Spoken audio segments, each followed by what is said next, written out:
Jesse was a member of a group called the Bunch of Dedicated Youth, or the Body for short. B-O-D-Y is body, get it? Yes.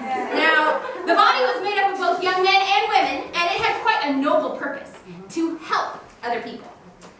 Now, the leader of the Body was a man named Henry, and once a week he and Jesse and all the other members of the group got together to talk about their work. All right. Everybody quiet down while I call roll. All right, Doris Littman. As per usual, I am right in my place with the right by the face, and on behalf of everybody else, I would just like to say what a pleasure it is for all of us to be here. Thank you, Miss Littman, but a simple here would have done very nicely. I see clearly. Here, and it's nice to see you. It's nice to see you too, Miss Clearly. Are you listening? I hear you, boss. Good. And Hans Armstrong? I'm here. I take. You're here, Hans. Oh. Thanks. You're welcome. All right, Jesse Lafitte? Here. Great. And Brian Headley? I think, therefore I am here. So much for the roll call, now on to the minutes. Mr. Headley? Yes, miss. I move that we dispense with the minutes, if that's all right with everybody else. I mean, we all know what we did in the past, and I don't see why we have to go over it over and over and over and over and over again and again. I mean, it seems kind of self-serving and egotistical, don't you think, Mr. Headley? Do you think so? Yes, Miss Littman, I do agree. And so let's dispense with the minutes for today.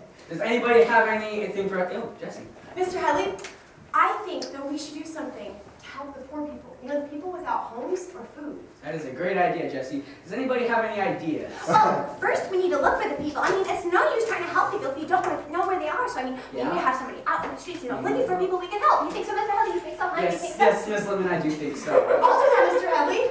Well, Jesse, it's very nice of you to offer, but you see, I see clearly here. Isn't that more up your line of work? Yes, it is, Mr. Headley. But she always gets to be the lookout. Well, that's only because IC is really good at it. Remember, it was IC who spotted those poor people we helped last month, and the Stranded family we helped 2 months ago. Yeah, I remember. Alright, so, after IC has spotted them, then what? Then we need to talk to them, open the lines of communication, and then kind of look down and impress. I know when I'm impressed, nothing cheers me up faster than a good talk. Mr. Headley? Yes, yes, miss. Yes, thank you. That's only half of it. What do you mean, are you? Well, we don't just have to talk to them. We have to listen to hear what they say. I was wondering when you're going to bring that up, Miss Listening, and both you and Miss Littman are positively correct. We both need to talk and listen to the needy. Oh, let me do that, Mr. Headley. I'd be great at it, really. Well, Jesse, I'm sure you would, but I think those jobs are way more suited for Miss Littman, and are you? Don't you? Yeah, I suppose. Alright, so after we've talked and listened to what the needy have to say, then what? We'll do whatever they need, of course. Like what, for example? Oh, I know, like mowing their lawn, or fixing their plumbing, or moving their furniture, or painting their walls, or shopping fire, or fixing their cars, except they're probably too poor to have her. Right. But if they have her, Yes, Miss Littman, we certainly could. That's something I'd really be good at. Well, Jesse, you know Hans Armstrong here, he has a lot more experience in those type of things. Maybe we should let him handle that. You think you can do that, Hans? Yeah. That's fine with me, Mr. Headley. Yup. No problem. Yup. Great. If IC is going to watch for them, and are you and Miss Littman are going to talk and listen to them, and Hayes is going to do all the repair work, what am I supposed to do? We're going to need somebody to take us out to the people after IC has spotted them. But that's what I do every time. I'm always picking people up from here and taking them there. I want to do something different. Now, just so you know, our organization works best when every part does what it's really good at. Yeah, I know. All right, so what we'll do is we will come back tomorrow and put our plans into action. Great. I'll bring the donuts, guys. I got the coffee. I don't like coffee. Sure, tea. Now, even though Jessie Lafitte understood, she was not very happy. After the meeting, she and IC clearly talked about it. I see. Yeah? You ever get tired of helping these meetings? Well, sometimes, but then I think about all the people we're helping, and then I'm not tired anymore. Why? Well, I don't know. It's just that sometimes I get real tired of it. You do? You used to like it a lot. Well, yeah, but that was when I was a kid. Now I'm getting older. I don't really see why I keep going. But Jesse, you come so you can help people. Yeah, but I mean, there are lots of ways I can help people. I don't have to come here to do it. But where else would you go? I don't know. Nowhere. Maybe. Or maybe I'll just help people by myself. Yeah. Maybe I'll get my own group together. Yeah, you know, I bet there are lots of people out there who are just like me, who are tired of doing the same thing and want to try something different.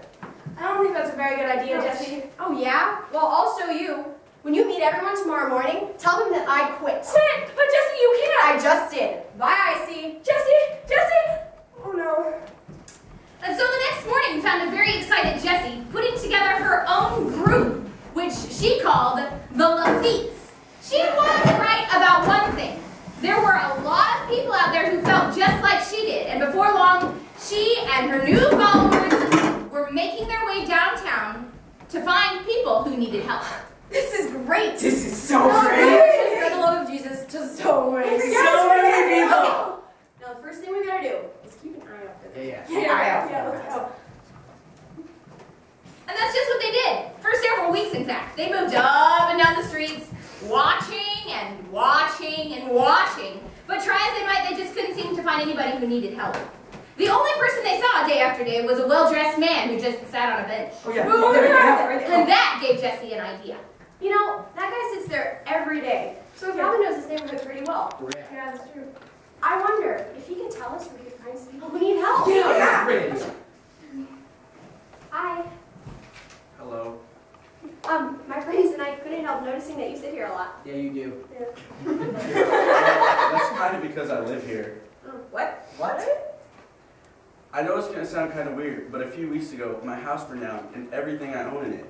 And I also worked from my home, so all my income was destroyed too. And the only thing I was able to save was this vest. So this bench right here is really the only place I have left to go.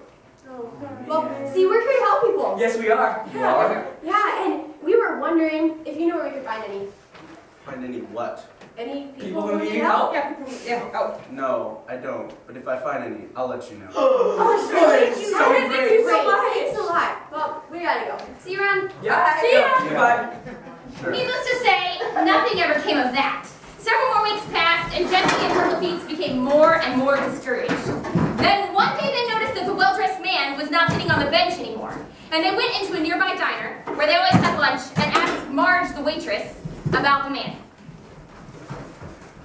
The diner. The diner. Here we Well, are. if it ain't the Lafittes. How are ya? We're so good. No, we're not doing so great. We are really bad. I'm sorry to hear that, guys. You know, food makes everything better. You want your usual? I'm not hungry. Couldn't eat them. Actually, we were wondering if you knew what happened to the well-dressed man who used to sit on the bench. Oh, you mean Mr. Downer now? Yeah. They made him leave. They? Who? The authorities. They said that the bench was there for people to sit on and wait for the bus, not for him to live on. Live on? Live on? And that bench was where he lived? What? He didn't have a home? No home? No, he lost everything he had in a fire a couple weeks ago.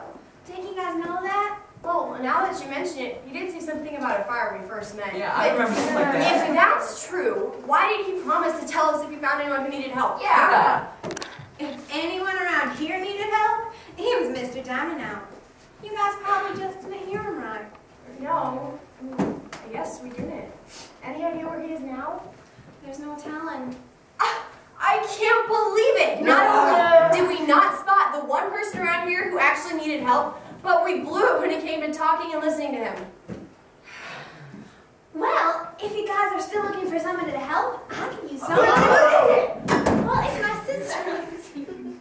Really? What? You wanted to find her? No, I know where she is already. It's just that she You wanted to talk to her. Talk to her. I know what the problem is. You see, she hasn't been feeling And you wanted to take care of her. No, she went to the doctor, and he gave her some medicine and told her to rest. But she's got 500 kids. And you want us to make them some food. We can do that.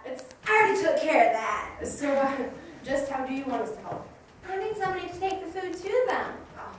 Not again. You see, she lives all the way across town, and I'd rather stay here. We're back to delivery work. If you don't mind.